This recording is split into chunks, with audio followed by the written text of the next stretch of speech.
श्री शिवाय नमस्तुभ्य मित्रों, जय महाकाल, हर हर महादेव। तो मित्रों, कैसे हैं आप सब?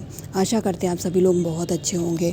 मित्रों, हम सब लोगों को पता है कि 20 जनवरी को गुप्त नवरात्रि और साथ ही में मंगलवार का दिन है। तो आज हम सभी लोग माता रानी का आवाहन तो करेंगे ही करेंगे, साथ ही में सरसों तेल का एक लौंग के साथ दीपक लगाने वाले हैं प्रदोष काल में, जिससे हम बालाजी को प्रसन्न करके अपने जीवन के संकटों से, क्योंकि वो संकट हरता भी हैं, विघ्न हरता भी हैं और आपके सभी को मनोकामना और आपकी सभी की इच्छाओं को पूर्ण करता भी है। तो मित्रों, बिना देर किए चलिए जल्दी से वीडियो स्टार्ट करते हूँ। मैं केवल यहाँ पर 2 ही उपायों को बताने वाली हूँ। तो जैसा कि मैंने बताया, आज मंगलवार के दिन मंगल दीपक हम सभी लोगों को अपने घरों में प्रज्वलित करना है।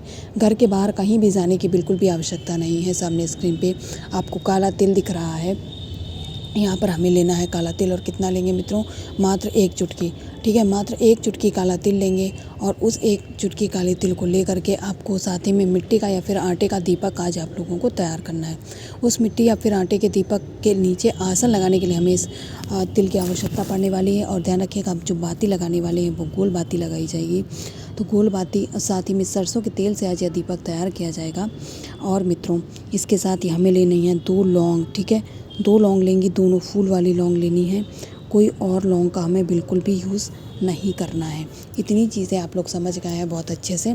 अब हम बात करेंगे इस दीपक को आखिर हमें प्रज्वलित कहाँ करना है, क्योंकि माता रानी का भी दिन है और बालाजी महाराज जी का भी दिन है। तो मित्रों, इस दीपक को लेकर के आपको अपने घर में पवन पुत्र हनुमान जो कि हैं, आपके संकट हरता है, आप सभी लोगों के घरों में उनकी फ़ोटो, कैलेंडर, प्रतिमा ज़रूर होगी। आपको प्रदोष काल में जाना है और जो हमारे घर की महिलाएं हैं, जो विवाहित महिलाएं, उनको ध्यान रखना है कि जो आप लोग उपाय करें। तो ऐसा पूज्य गुरु जी ने कई बार अपनी कथा में भी बताया है और हमारे घर के बड़े बुजुर्ग भी कहते कि हमेशा साड़ी पहनकर ही उपाय को करना चाहिए। ठीक है मित्रों, तो काले तिल का आसन लगाने के बाद में आप इस दीपक को उस पर स्थापित कर दीजिएगा। और क्योंकि मंगलवार का दिन है, तो उनके जो छोटे भाई होते हैं गतिमान, उनका नाम लेकर के ही उपाय को करना है मित्रों। गतिमान भगवान का नाम लेकर के आपको दीपक को जलाना है। आसन के तौर पर काले तिल का आसन लगा लेना है और फिर जलते हुए दीपक के अंदर जो 2 लौंग आपने ली हैं फूल वाली, उनको डाल करके और आपकी जो भी विशेष मनोकामना जो भी हो मित्रों, पूरा करने के लिए निवेदन करेंगे। ध्यान रखिएगा, गतिमान भगवान जी का नाम लेना ज़रूरी है। यहाँ पर अगर आपने नाम नहीं लिया तो फिर आपके जो उपाय को पूर्ण होने के जो चांसेस हैं वो कम हो जाते हैं, क्योंकि गतिमान जी के नाम से उपाय कर रहे हैं तो नाम कर लेना यहाँ पर ज़रूरी है। आप अपने पूरे परिवार की सुरक्षा और अपने परिवार के उसके लिए कर सकते हैं। ठीक है मित्रों, तो आपको इस तरीके से उपाय करना है। पहला उपाय आप लोग समझ गए। हम बात करेंगे आज के करने वाले अपने दूसरे उपाय की। तो मित्रों, जो दूसरा उपाय आज हम सभी लोग करेंगे, तो ध्यान रखिएगा, गतिमान भगवान जी के साथ साथ माता रानी का आवाहन भी करना आप लोगों को ज़रूरी है।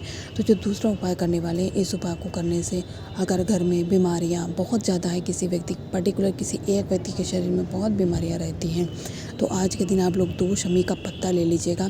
शमी के पत्ते दो ही लेने हैं मात्र। और 2 शमी के पत्ते लेने के साथ ही हमें लेनी है 1 बेलपत्र। बेलपत्र जैसे मैं हमेशा बताती हूँ कि कटी ना हो, फकी ना हो और उस पर कीड़े जो जाली वाली लगी रहती है वो ना लगी होनी चाहिए। ऐसे आपको 1 बेलपत्री लेनी है, यानी 1 बेलपत्री और 2 शमी के पत्ते। इतनी चीज़ें तो आपको लेना अनिवार्य है।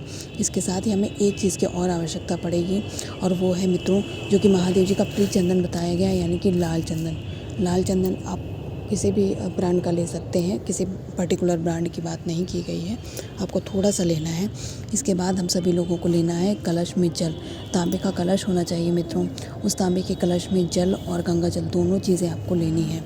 मंगलवार का दिन है इसलिए नहीं, लेकिन जो गुप्त नवरात्रि है उसका दिन है, इसलिए हमें गंगा जल को लेना ज़रूरी है। यहाँ पर इतनी चीज़ें सारी लेकर के अब हम सभी लोग पहुँच जाएंगे अपने इष्ट, अपने आराध्य महादेव जी के शिवलिंग के पास।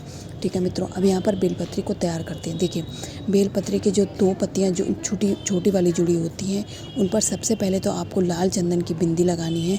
रोगी व्यक्ति का नाम और गोत्र बोलकर दोनों छोटी पत्तियों पर बिंदी लगानी है। ठीक है मित्रों, दोनों छोटी बिंदियों पर बिंदी लगाने के बाद पत्तियों पर अब हमारे पास 2 शमी के पत्ते हैं। तो इसी चंदन के ऊपर आपको 1 शमी का पत्ता चिपका देना है। जहाँ पर आपने चंदन लगाया उसी चंदन के ऊपर आपको चिपका देना है। और इस बार हम रोगी व्यक्ति का नाम नहीं लेंगे, बल्कि गतिमान भगवान जी का नाम लेंगे।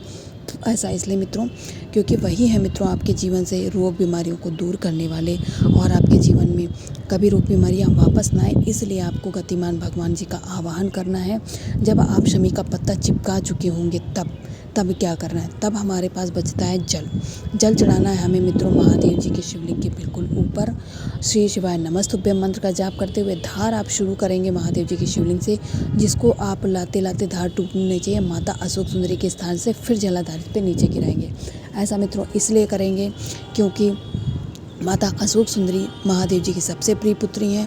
उनका आवाहन करने से हमारा जो उपाय होता है वो पूर्ण होता ही होता है। तो आप लोग इस तरीके से जब उपाय करेंगे तो निश्चित है आप लोगों को उपाय में सफलता मिलेगी, उपाय पूर्ण होगा और महादेव जी के आशीर्वाद से मित्रों आपके जीवन में उस व्यक्ति के शरीर में जो रोग बीमारियाँ हैं, असाध्य रोग हैं, वो अपना स्थान छोड़ देंगे। तो मित्रों मैंने केवल 2 उपाय बताए हैं, जिससे आप सभी लोग अगर बन सकता है तो आप लोग दोनों के दोनों उपाय कीजिएगा। ज़्यादा तामझाम नहीं है, बहुत जल्दी उपाय हो जाएंगे और उपाय का लाभ भी आप लोगों को मिलेगा। महादेव जी का आशीर्वाद सदा आप पर ऐसे ही बना रहे, ऐसे मैं कामना करती हूँ। श्री शिवाय नमस्तुभ्यम।